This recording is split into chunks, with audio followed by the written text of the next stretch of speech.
We went on the local scene to Silver Lake Regional High School to talk about art.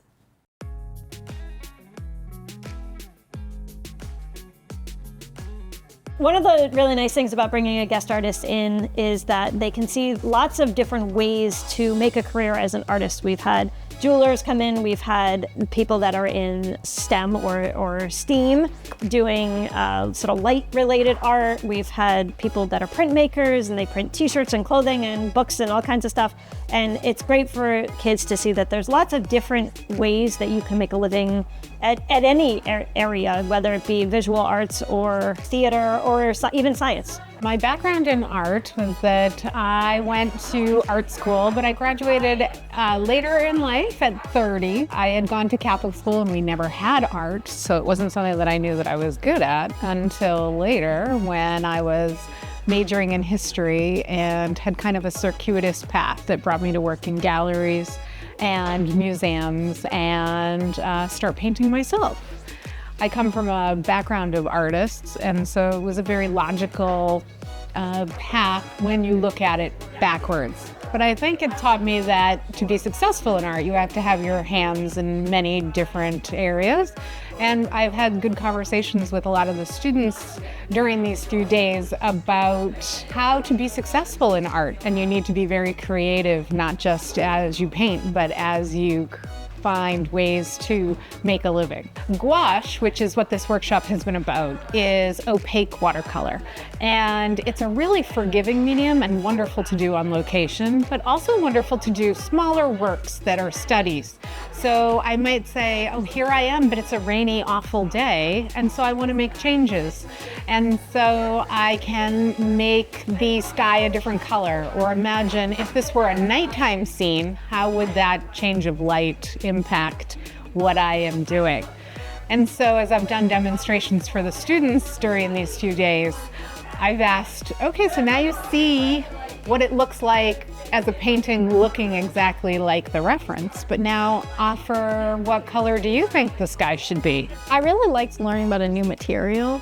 I hadn't used gouache before, so I think that using a new material and learning something new was really interesting. I was able to stay active in the workshop because I was so interested in the material. Well, I liked it because it was unique, but it's simple. Like, we're all able to do it. Everyone's able to like do it their own way. Like, we all got to pick a different inspiration and we were all able to like make it into our own. I really like that we get to use a new medium, like a different kind of paint, and that we got to learn that it doesn't have to be in great detail, that even like different kinds of shapes and bigger blobs can just make a whole painting. My hope for the guest artist workshops is, number one, that kids get excited about a new material. Number two, they get an opportunity to spend time with somebody other than me, and that person even often gets an opportunity to critique their works. They hear from somebody other than me. Hear different things about what it's like to be an artist or work with a medium that I might not have thought of. So it's more diverse perspectives. So it's important to work with high school students about art because I think there's a huge concentration on STEM, right? Science, technology, engineering, and math. But when you add art to it, it becomes STEAM, and it tends to make those advances in STEM more approachable.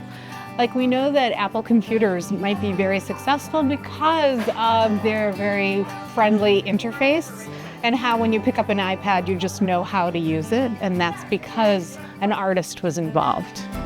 One of the things that students maybe don't always realize about art is it's constant problem solving. Every time you make a decision in your painting, you are problem solving. What color to use and what value to use and where to place the paint, and is the paint the right texture and is the right consistency, and is the paint working with the paper you chose? There's lots and lots of layers of problem solving, and the more independent students get with their work, more creative, the more problems they have to solve, and that's an amazing skill to develop at high school. When I was starting out, I wish someone would have said that it's a journey and that your career in art evolves.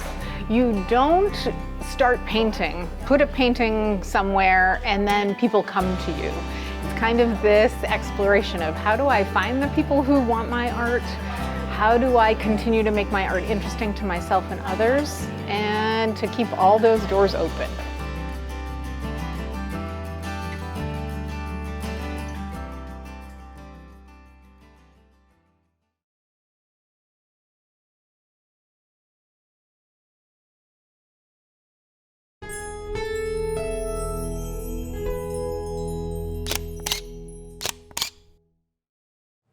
friend. Thanks for stopping by. If you like this video by The Local Scene, share the love and give it a thumbs up. And don't forget to subscribe.